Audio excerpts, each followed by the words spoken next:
Oke, les kali ini kita les matematika minat. Nah, di matematika minat ini untuk bab pertama di semester pertama untuk kelas 12 itu belajar tentang limit fungsi.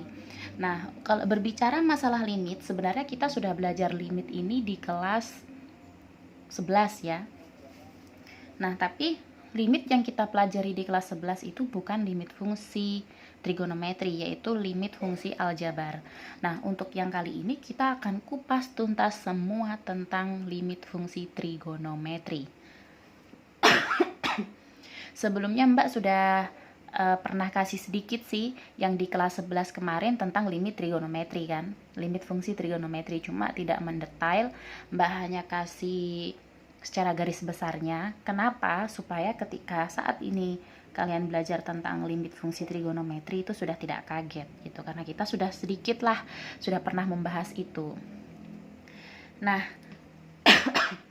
Mbak ingatkan kembali untuk buku pegangan atau buku paket usahakan punya ya, karena sudah kelas 12. Jadi mau Intan Pariwara atau Erlangga juga terserah, kalau Mbak sih pakai dua-duanya. Jadi limit fungsi trigonometri yang akan kita pelajari itu ada dua, terbagi atas dua subbab. Subbab yang pertama, limit fungsi trigonometri di suatu titik.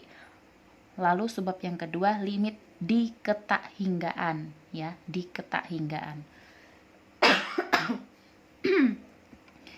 Yang pertama, untuk les kali ini kita akan membahas tentang limit fungsi trigonometri di suatu titik.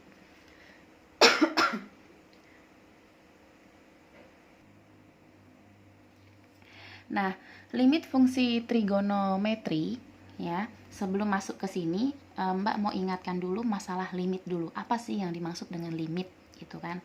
Nah, untuk kegunaan limit kalian bisa searching di Google. Itu salah satu kegunaannya yaitu menentukan kecepatan dan percepatan sebuah mobil untuk di kehidupan sehari-hari ya. Makanya kita akan menemui soal-soal cerita dalam yang menggunakan konsep limit gitu, karena sebenarnya semua yang kita pelajari di matematika itu sebenarnya kita gunakan di kehidupan sehari-hari, cuma kita yang nggak tahu gitu ya. Nah, lalu bisa untuk menentukan besarnya kerusakan jantung yang ditampilkan dengan USG begitu, dan lain-lain. Ini kalian cari sendiri ya, dan lain-lain. Nah, sebelum masuk ke trigonometrinya kita akan mencoba untuk membahas dulu masalah pengertian dari limit ya. Oke, di sini pengertian limit. Ini ya, pengertian limit. Limit itu adalah suatu nilai yang mendekati. Suatu nilai yang mendekati. Gitu ya. Nah, misalkan begini. Ada sebuah fungsi yaitu fungsi fx ya. Ini fungsi fx, yaitu x kuadrat kurang 1 per x kurang 1. Nah, ketika kita misalkan atau kita pilih x-nya, terserah sembarang nilai. Kita misalkan x-nya min 1, 0, 1, 2, 3, ya ini terserah. Kenapa pilih angka-angka ini? Karena angka-angka kecil ya.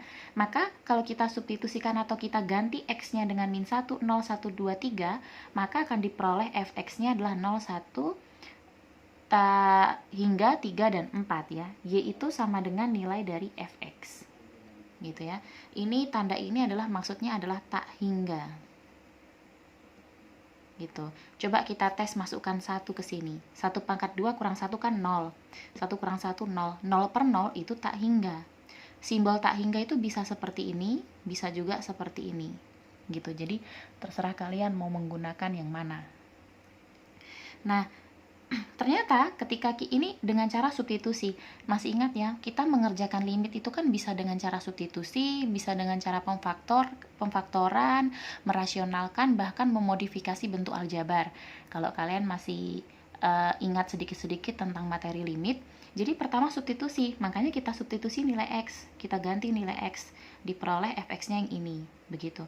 Nah, kalau dengan cara grafik pun ada ini.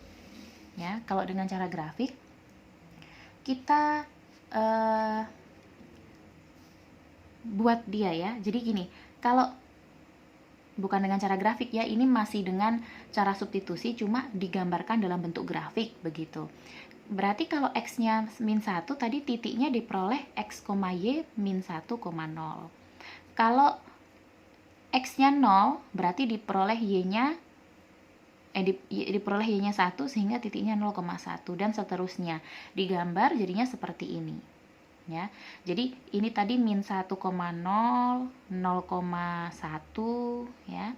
Lalu ini tak hingga di sini kita lewati dulu, lalu 2,3 di sini, lalu 3,4 di sini, kita tarik garis gitu.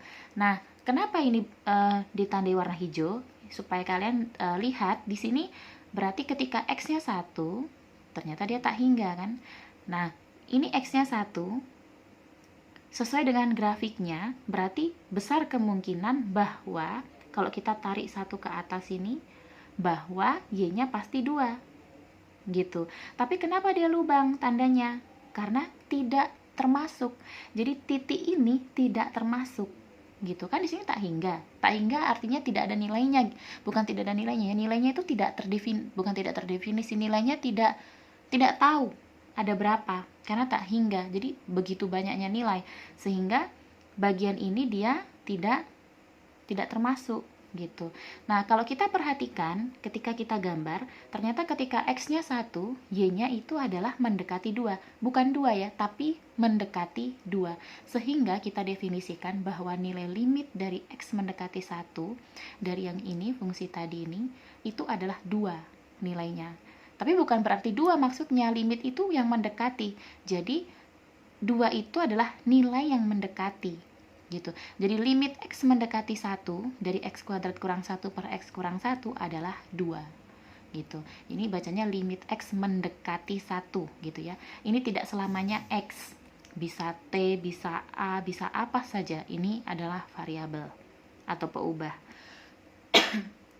Jadi tidak selamanya seperti X terus gitu ya. Oke. Nah, contoh ya di sini. Semakin dia mendekati 1, maka limitnya semakin mendekati 2. Jadi gini, semakin X, dia itu X maksudnya. Semakin X-nya mendekati 1, entah dari kiri atau kanan. Kalau dari kanan ke sini ini kan 1,001. Kalau dari kiri ke sini itu adalah 0,99. Mau dari kanan atau dari kiri yang mendekati 1, dia Y-nya menghasilkan 2 atau mendekati 2 gitu. Begitu ya, itu pengertian dari limit. Nah, jangan sampai kalian lupa bahwa limit itu kan pengertiannya mau didekati dari kiri ataupun kanan suatu nilai X, dia itu tetap bernilai sama gitu ya. Oke, kita lanjut yang ini. Nomor 2. Limit X mendekati 1 dari X kuadrat kurang 1 per X kurang 1, ini masih soal yang sama tadi, cuma ini kita akan kerja dengan cara pemfaktoran gitu ya. Nah, caranya gimana? Kita faktorkan X kuadrat kurang 1 ini kita faktorkan gitu. Pemfaktorannya menggunakan selisih 2 kuadrat. Ini namanya pemfaktoran selisih 2 kuadrat. Ingat ya, pemfaktoran ada 4, distributif, selisih 2 kuadrat, lalu yang difaktorkan berapa kali berapa dapat suatu bilangan, kalau ditambah juga menghasilkan bilangan yang sama gitu ya. Itu Mbak harap masih ingat. Jadi X kuadrat kurang 1, pemfaktoran selisih 2 kuadrat jadinya seperti ini. Karena A kuadrat kurang B kuadrat kalau difaktorkan jadi A tambah B kali A kurang B. Masih ingat ya? Jadi ini kita anggap satunya pangkat 2, sehingga X tambah 1, X kurang 1 per X kurang 1. Maka kita bisa coret X kurang 1-nya sehingga diperoleh ini. Nah, kalau sudah seperti ini, baru kita substitusi. Substitusi X-nya sama dengan 1. Jadi X ini kita ganti 1. 1 tambah 1, 2. Ketika kita substitusi, limitnya sudah tidak perlu ditulis. Nah, ternyata hasilnya sama kan? Mau cara pemfaktoran ataupun grafik, caranya adalah berbeda, tapi hasilnya sama gitu. Nah, ini Mbak akan jelaskan semua cara-caranya. Nanti terserah kalian mau pilih dengan cara apa. Cuma umumnya kalau limit, mau itu limit aljabar atau trigonometri, semua caranya sama. Pertama itu pasti substitusi dulu. Kalau substitusi tidak bisa, pemfaktoran. Kalau pemfaktoran tidak bisa, berarti dengan mengubah bentuk fungsinya atau memodifikasi bentuk fungsinya. Nah, kalau ini tadi dengan pemfaktoran, nanti ada kalanya dia tidak bisa substitusi, tidak bisa pemfaktoran. Nah, mungkin kalau aljabar begini masih bisa diotak-atik, tapi kalau trigonometri itu kan agak rumit ya. Tapi nanti akan Mbak kasih tahu cara-caranya, gitu ya. Nah, terus kapan kita pertama kan menggunakan langkah substitusi. Terus kapan kita menggunakan pemfaktoran? Nah, jadi kita substitusi dulu. Kalau disubstitusi bisa, berarti stop. Gitu. Tapi kalau disubstitusi tidak bisa, kita dengan cara pemfaktoran. Tahu dari mana tidak bisa? Dia menghasilkan seperti ini. 0 per 0.